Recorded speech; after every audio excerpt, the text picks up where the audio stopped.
Olá, caríssimos, eu sou Carlos A. Júnior e sejam bem-vindos ao projeto Um Quarto de Oração na nossa busca da perfeição cristã. E é isso. Vamos começar pedindo, rezando, pedindo a Deus que nos dê cada vez mais intimidade com Ele. Essa busca da perfeição cristã vem com a intimidade com Deus. Eu quero ter intimidade com teu coração. Reconheço a tua presença agindo em meu ser. Quero entender os mistérios do amor e compreender que Ele sempre anda com a dor. Eu quero ter intimidade com teu coração. Reconheço a tua presença agindo em meu ser. Quero entender os mistérios do amor e compreender que Ele sempre anda com a dor.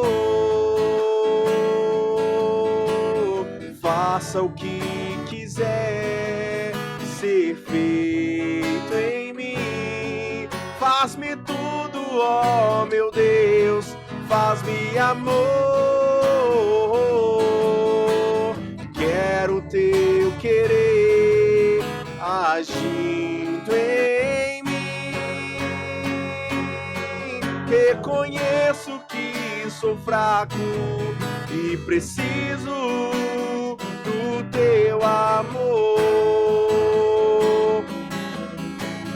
Faça o que quiser ser feito em mim. Faz-me tudo, ó meu Deus, faz-me amor. Quero teu querer agindo em mim. Reconheço que sou fraco e preciso do teu amor. Louvado seja o nosso Senhor Jesus Cristo, para sempre seja louvado.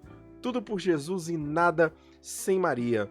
Então nós começamos hoje cantando essa canção que é inspirada em uma frase de Santa Teresinha. Por isso nós vamos falar dos religiosos. Então nada mais justo do que falar de uma que é inspiração para muitos religiosos e é um modelo também de religiosidade. Santa Teresinha do Menino Jesus e da Sagrada Face. Antes de nós começarmos, eu quero te convidar a se inscrever no canal, deixar o seu like, se você não deixou o seu like ainda, e compartilhar esses vídeos com outras pessoas. Como eu disse, esses vídeos, ou seja, não só esse, mas se caso eu esquecer de pedir aqui, você faça esse compromisso consigo mesmo de partilhar, de compartilhar com outras pessoas os vídeos aqui, para que as pessoas entendam mais. Aqui hoje nós vamos falar sobre os religiosos. Porém, não necessariamente isso não pode se aplicar aos leigos também. No encontro passado, no vídeo passado, nós falamos dos leigos em geral, né, de todos os cristãos em geral e como eles devem buscar a perfeição cristã. Hoje nós vamos falar dos leigos. E começando com essa pergunta: quais são as obrigações dos religiosos? Bom, esse vídeo será extremamente curto, não será tão delongado quanto os outros. E quais são as obrigações dos religiosos? Todo cristão, aqui não só os religiosos, todo cristão é chamado à perfeição cristã, como nós já vimos no encontro passado. Mas dois tipos de cristãos, em especial, são chamados ainda mais. São mais chamados. São os religiosos e os sacerdotes. Nós falaremos então nesse vídeo dos religiosos e na semana que vem dos sacerdotes. Religiosos são todos aqueles, aí eu quero que você anote aí, né, que você Decore isso, né? Entenda isso no seu coração. Quem são os religiosos? São todos aqueles que, segundo os conselhos evangélicos, quais são os conselhos evangélicos? Pobreza, castidade e obediência. Então são esses 3 conselhos: pobreza, castidade e obediência. Então eles seguem esses 3 conselhos evangélicos: o conselho da pobreza, o conselho da castidade, o conselho da obediência. Onde esses conselhos estão? Esses conselhos estão quando Jesus vence as tentações, vence o demônio, as tentações que Jesus sofreu no deserto. Quando ele vence a pobreza, quando ele vence a castidade, quando ele vence a pobreza, quando ele rejeita as riquezas, quando ele vence a castidade, quando ele rejeita os prazeres e quando ele rejeita a soberania, o reinado que Satanás oferece para ele, ele vive a obediência, né? Por adorar somente a Deus. Então os religiosos, eles se consagram, seguem os conselhos evangélicos e se consagram inteiramente a Deus sem serem membros do clero, através do sacramento da ordem. Então eles estão inteiramente para Deus como sacerdotes, porém não ligados pelo sacramento. Então não são parte do clero. Eles são religiosos, tá bom? Então eles são religiosos, seriam os celibatários, não leigos e nem clérigos, celibatários. É uma forma estável de viver, pela qual os fiéis, seguindo mais de perto a Cristo, sob a ação do Espírito Santo, consagram-se totalmente. Então essa palavra que é definitiva para os religiosos, totalmente se consagram a Deus, sumamente amado, e o amam e procuram amar sumamente. É ele o centro do seu amor, do amor dos religiosos, para assim, dedicados por título novo e especial à sua honra, a construção da igreja e a salvação do mundo, alcançarem a perfeição da caridade, no serviço do reino de Deus e transformados em sinal claro na igreja, pré-anunciarem a glória celeste. Os religiosos, eles já vivem como nós viveremos no céu, como nós deveremos viver no céu. Então eles já vivem aqui como nós viveremos no céu. Os religiosos, então, são obrigados a buscar a perfeição cristã.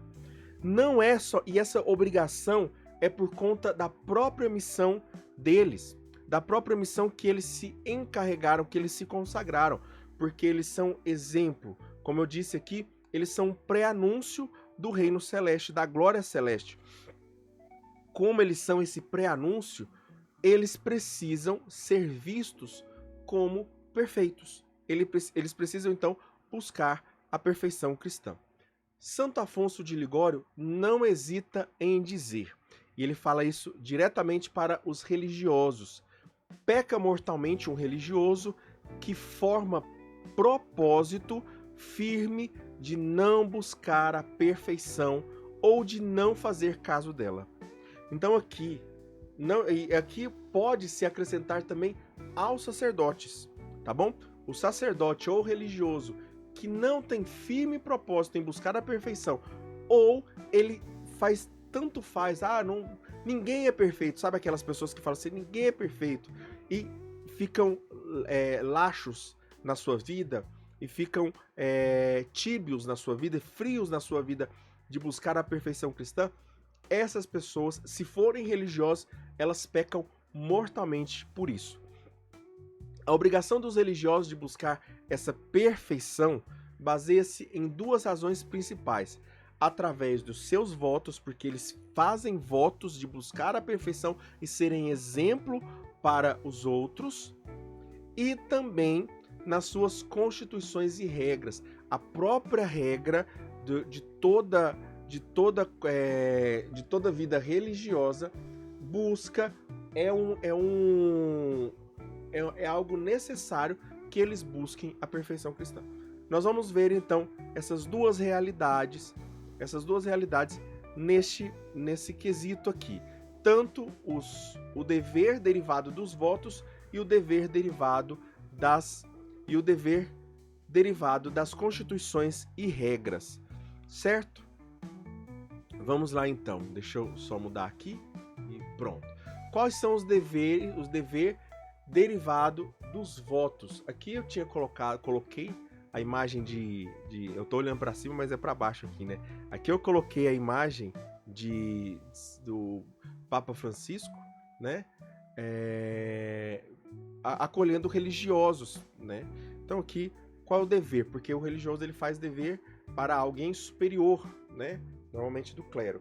Qual o propósito dos votos na vida religiosa?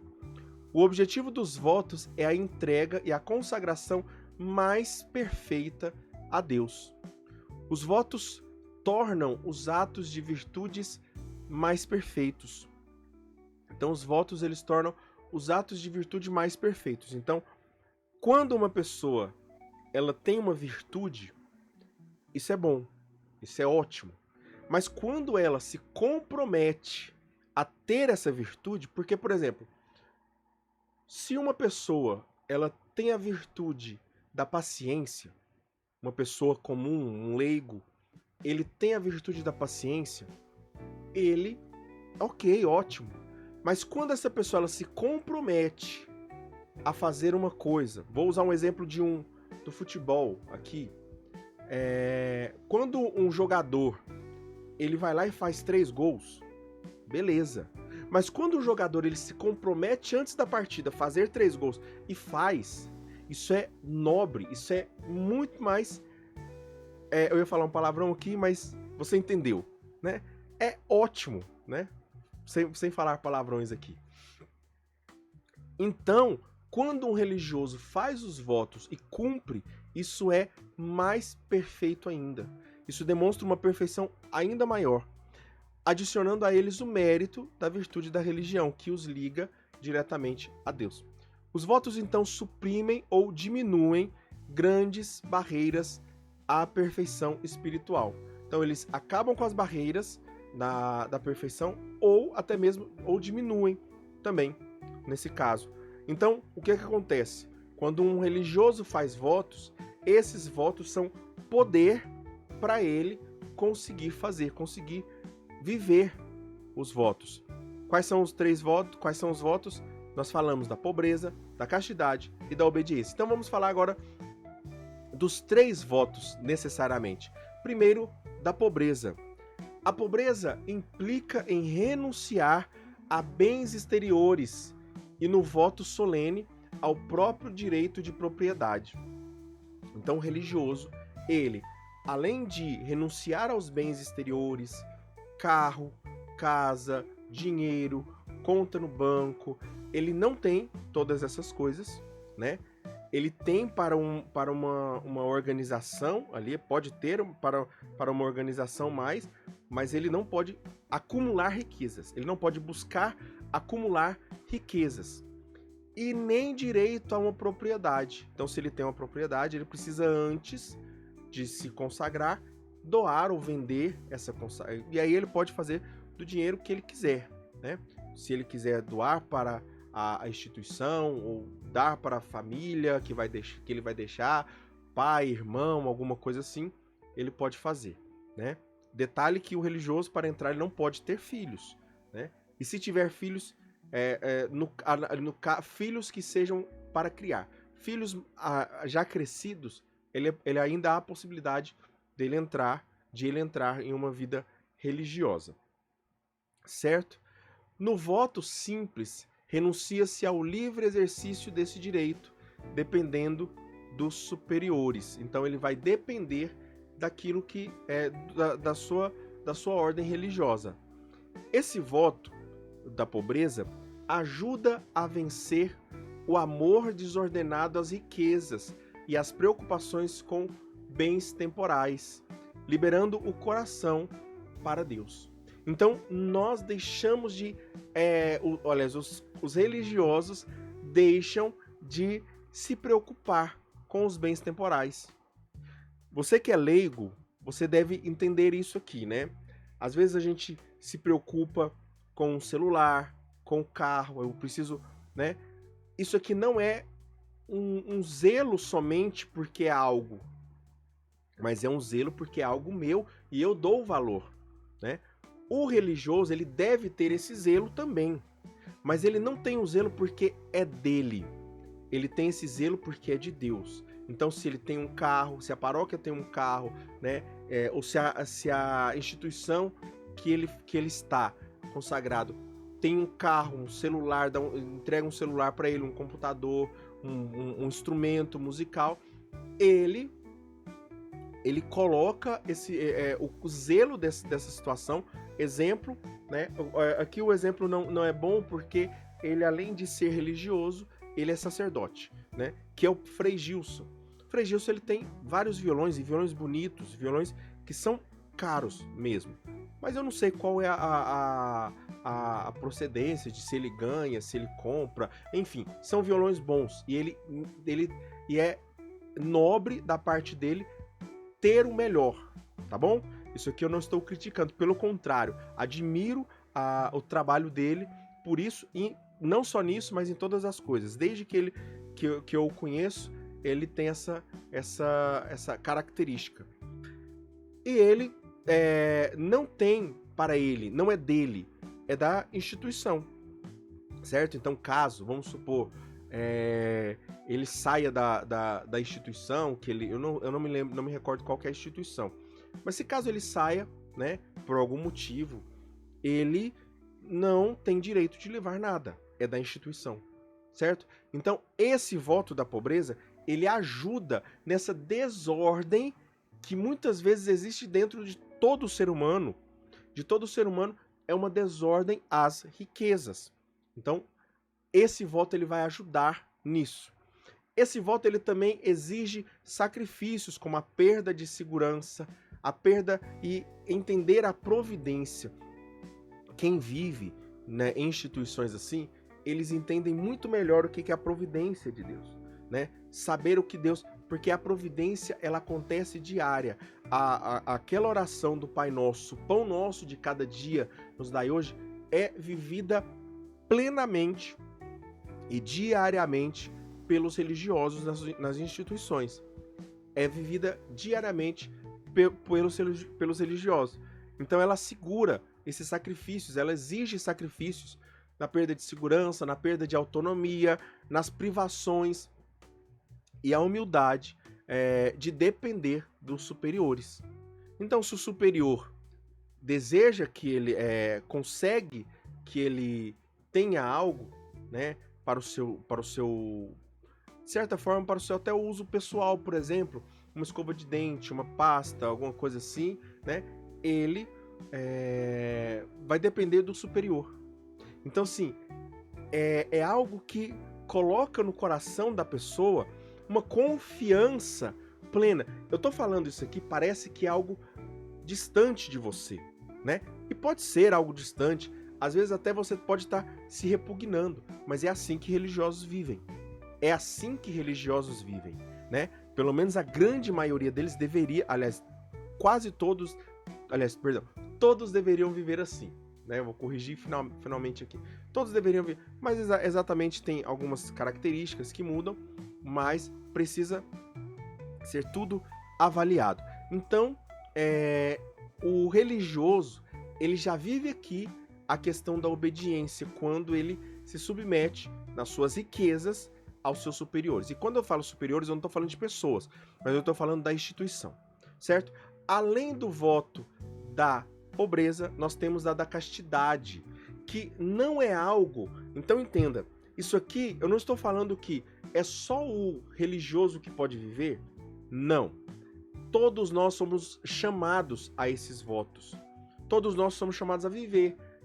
Cada um ali no seu estado, né, no seu estado de vida, cada um é chamado a viver. A pobreza, a castidade, a obediência. Mas a gente precisa entender que até quando, né? Por exemplo, um pai de família pode viver a pobreza? Ele pode viver a pobreza no sentido de que entender que ele não é apegado às riquezas, que a riqueza dele é a família dele. Essa família ele está apegado, mas não a ponto de tirá-lo de Deus. Ou bens materiais também, né? Se ele tiver que escolher entre um carro e um filho dele, obviamente, ele escolherá o filho dele. Se ele tiver que escolher entre o carro e Deus, ele vai escolher. Ele não está apegado ao bem material, certo? Então, o da pobreza é a questão do bem material. O da castidade, a castidade ela permite triunfar sobre a concupiscência da carne. Essa virtude, esse voto da castidade, nos libera o religioso das preocupações da vida familiar, permitindo um amor indiviso a Deus, um amor sem divisa. Então, o religioso, o que ele faz? Ele renuncia toda a sua família, toda a preocupação também com a família, com os bens, além dos bens materiais, também os bens familiares, a família, né? A sua família. Então, ele deixa a casa da mãe, do pai, né? Onde ele mora, e vai para uma religião. E ele deixa a família para se tornar parte de outra família, certo? Isso não é possível para os cristãos, para os leigos. Mas ainda assim, em um certo grau, sim. Nesse grau, não. Nesse grau de religiosos, não. Mas no grau, por exemplo, de entender que um leigo, ele faz isso quando ele se casa e ele renuncia todas as mulheres, ou a mulher renuncia a todos os homens para ter um homem só, e uma mulher só, certo? O homem, uma mulher só, e a mulher, um homem só, certo? Então, é ainda assim uma renúncia, ainda assim é um despreocupar-se de todas as pessoas para se preocupar com uma só. O instrumento de santificação do leigo é diferente do instrumento de santificação do religioso, do consagrado, permitindo um amor sem divisa a Deus. Esse voto, ele não elimina a concupiscência, exigindo vigilância, oração, mortificação dos sentidos, controle da imaginação e dedicação total do coração.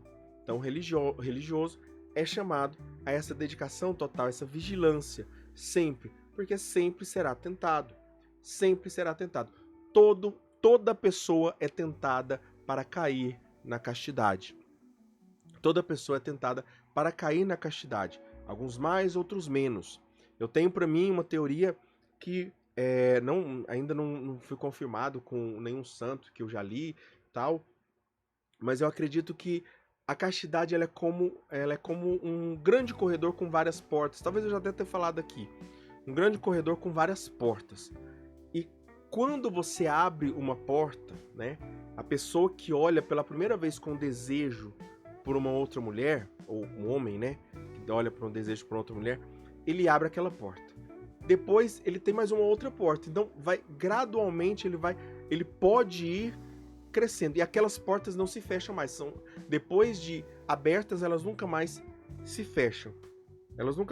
Igual aquelas portas de isopor que tinha nos jogos do Domingão do Faustão, daquele jeito, né? Quando você quebra aquela porta de isopor, ela não volta mais. Então é desse jeito, a castidade ela precisa ser cultivada já de início. Os pais, eles devem educar os seus filhos a viver a castidade. Para não quebrar os selos, porque quanto mais longe eles estiverem do precipício, melhor, certo? Então a vigilância ela é importante. Existem muitas pessoas heróicas vivendo a castidade nesse sentido, porque elas poderiam, por vários motivos, por estar vivendo anos num pecado, e a gente acha assim, não, a pessoa está vivendo nesse pecado, né? Ela está vivendo neste pecado, mas a gente só olha pelo que ela está vivendo, não porque ela não está vivendo, certo? No sentido de que ela poderia estar muito pior. E às vezes é a oração, às vezes não. É a oração, não às vezes. A oração, a vigilância, estar na missa é que está ajudando ela a não ir mais longe. E às vezes a segurar, a conseguir vencer e lutar para viver a castidade. Por fim, também nós temos a obediência. A obediência é o mais custoso à natureza humana, pois submete a própria vontade às regras e aos superiores. Isso na questão do religioso. Voltando agora para o religioso também, né? Que são os superiores, que são representantes de Deus. Como o próprio Senhor Jesus Cristo disse, que toda autoridade vem de Deus. Toda autoridade vem de Deus. Seja ele uma pessoa boa ou uma pessoa ruim, essa autoridade que foi dada a ela vem de Deus. E também uma obediência em tudo que se relaciona com seus votos e constituições. Na obediência, nesse voto e nessa virtude, requer humildade, paciência, mansidão e a mortificação da tendência a criticar e preferir o próprio juízo ou gostos. Não se faça a minha vontade, mas a sua. Então, o religioso, ele está o tempo todo sendo mandado, né? Fazendo coisas que ele não queria fazer, mas que ele vê que ele deve ver que é necessário para o bem do grupo, para o bem da igreja, para o bem das pessoas. Então, o religioso ele vai ser chamado a isso, a ter uma paciência, mansidão, mortificação e principalmente humildade. Aqui, né, enquanto a pobreza ela trata da desordem com as riquezas, a castidade trata da desordem com os familiares, a obediência ela trata com a desordem da humildade, ou com o relacionamento com os superiores, né? Com relacionamentos com os superiores.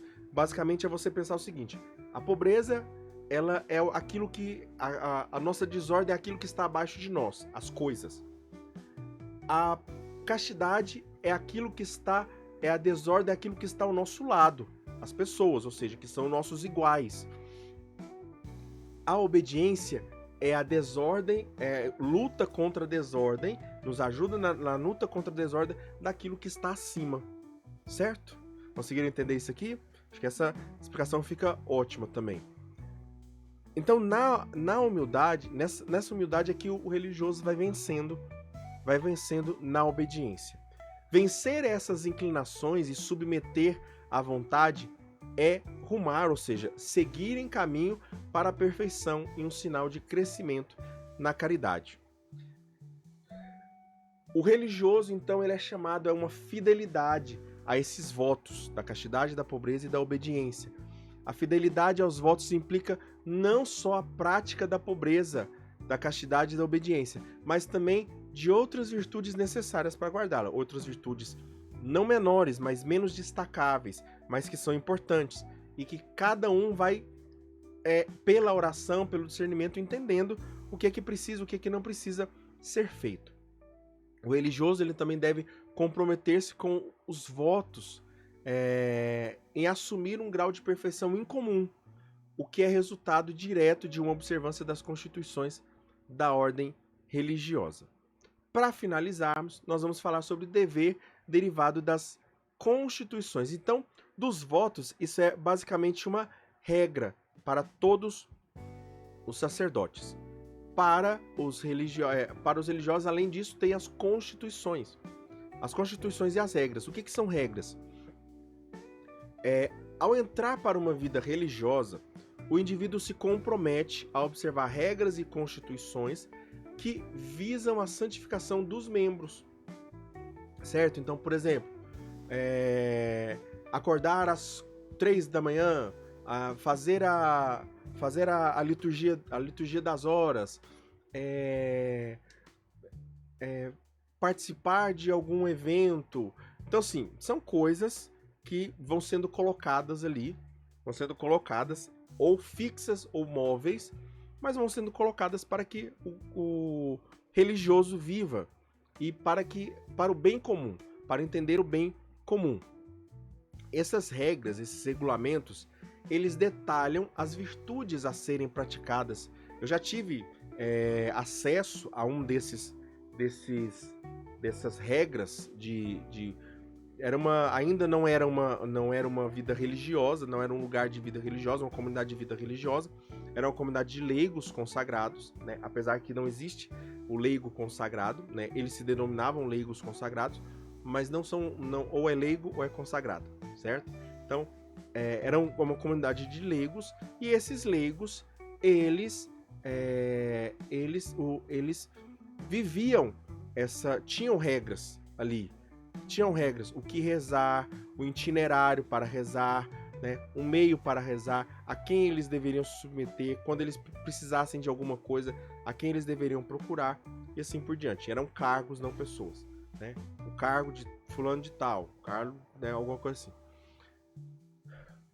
Obrigando os religiosos a uma sincera busca pela perfeição cristã, né? Então isso tudo vai fazer suscitar no religioso uma busca pela perfeição cristã. Mesmo a observância básica oferece inúmeras oportunidades de mortificação, além dos preceitos impulsionando o esforço pela perfeição. Existe um santo que ele diz o seguinte, eu não me recordo agora qual é o nome do santo, mas ao religioso bastava seguir estritamente a regra de vida dele. Nós falaremos sobre regra de vida posteriormente, mas aqui falamos para os leigos, né? Para os religiosos, porém os leigos podem ter certa regra de vida, certo? A gente vai falar isso posteriormente, mais lá para frente, acho que no final ainda do curso, nós falaremos sobre ela. Então, quando o leigo ele vive o básico, já é um grande avanço na busca da perfeição cristã. Quando ele vive o básico das suas regras, das regras que são impostas a ele. As regras, então, exigem fidelidade a preceitos e votos. Por exemplo, a clausura. A clausura é uma regra que é dada a algumas instituições religiosas. Não todas. Existem outras que não vivem a clausura. Pelo contrário, eles são missionários, né? E até tudo bem. São regras que são impostas pelas instituições. Cada instituição tem a sua regra. Eles obrigam em consciência sob pena de pecado grave ou leve, conforme a matéria. Então, por exemplo, se caso uma pessoa fira ele pode estar pecando, certo? Regras dadas como meras orientações não geram pecado por si só, se infringidas sem razão, sendo apenas imperfeições morais. Por exemplo, um superior chega para ele, né? Chega para ele e diz assim: olha, quero que 2 horas você venha aqui e lave as vasilhas, né? A gente vai almoçar e você vem 2 horas aqui. Ele vai, se distrai conversando lá e chega 2h10. Ele não chegou às 2 horas, como mandado, mas é uma imperfeição. Foi uma distração dele, não pecado mortal, não pecado venial, tá bom? Pode-se pecar gravemente, quando um religioso vai pecar gravemente, contra a regra por desprezo, quando ele despreza a regra ou o superior. Então o superior fala para ele chegar às 2 horas, ele fala assim: ah, quer saber? Não vou não. Ah, ele que se vira lá, arruma outra pessoa. Isso é um desprezo. Aí sim, ele está pecando gravemente, certo?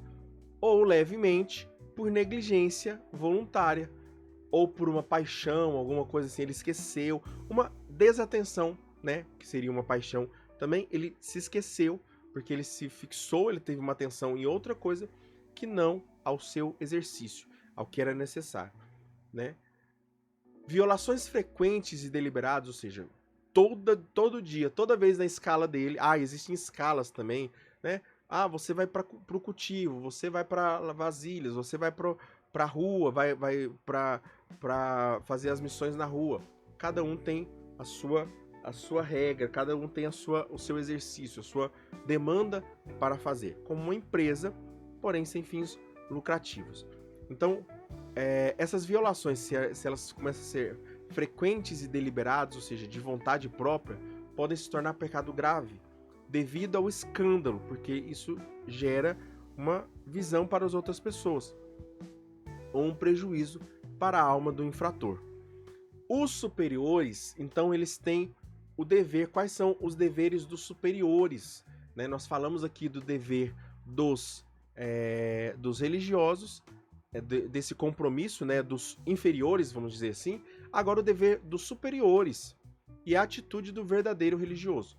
Os superiores têm o dever de zelar, pela observância das regras, negligenciar a repressão de transgressões frequentes pode ser pecado grave, por favorecer o relaxamento. Então, um superior, ele vê uma pessoa ferindo as regras. Ele fala assim, quer saber? Deixa. Pode continuar. Não, nossa, dor de cabeça toda vez fica falando. Não, ele precisa manter a ordem. O superior, ele é chamado a manter a ordem. Você viu que não é fácil também só ser superior também, não. Não é só mandar, não. Pelo contrário, o superior tem superior. Todo superior tem um superior, né? Todo superior tem um superior. Com exceção do Papa, né? Ninguém não tem superior. O Papa tem superior? Deus. O Papa tem superior como todos nós. Mas superior humano, na vida religiosa, na via religiosa, o Papa não tem. Não existe ninguém, nenhum grupo de pessoas é superior ao Papa, certo? Então, o superior, ele tem também desafios. Ele tem também o coordenador, o responsável, o diretor espiritual, ele tem também desafios. O verdadeiro religioso não se prende a distinções sobre o pecado, mas busca cumprir a regra o mais perfeitamente possível. Então ele não fica ali manipulando ou maquiando. Não, mas isso aqui não é pecado, isso aqui não tanto faz, não, isso aqui não é também assim, não. Ele não fica, né, fazendo essas diferenciações. Ele vai lá e fala, olha, é ou não é, e pronto. Mas busca cumprir perfeitamente a regra, pois sabe que isso vai agradar a Deus. Quem vive pela regra, vive para Deus. Segundo os religiosos, quem vive para a regra, vive para Deus. Ele pratica o espírito dos votos e se esforça para progredir continuamente na perfeição. Correto? Então nós finalizamos a nossa aula de hoje, nosso encontro de hoje aqui. Foi um pouquinho mais curto, ainda assim foi de extrema importância. Talvez você não seja religioso e não se identificou aqui. Mas entenda que o religioso, ele é um exemplo a ser seguido, um exemplo visível, né? Claro, dependendo do religioso, da vida religiosa, se você vê ele e não condiz com o que você quer seguir, né? Mas se condiz, busque, use para segui-lo, né? Aproveite para segui-lo, né? Porque ele é um espelho da perfeição cristã. E ele deve ser esse espelho para a perfeição cristã. É parte do papel dele dentro da vida religiosa ser esse espelho da perfeição cristã para os leigos, para os outros religiosos também. Por isso nós começamos cantando Santa Teresinha, que é um espelho para muitos religiosos. Amém? Louvado seja o nosso Senhor Jesus Cristo, para sempre seja louvado. Tudo por Jesus e nada sem Maria. Fiquemos selados na proteção desse Deus que é Pai, Filho e Espírito Santo. Amém. Deus abençoe você. Aqui, do lado aqui, tá aparecendo 2 vídeos para você assistir. Um é um grupo, eu não sei qual que é. Um é um grupo de vídeos, que é o da Catequese Destrinchada, certo? E o outro é um vídeo recomendado pelo próprio YouTube. E aqui no meio nós temos o nosso canal. Se inscreva aqui. Deus abençoe você.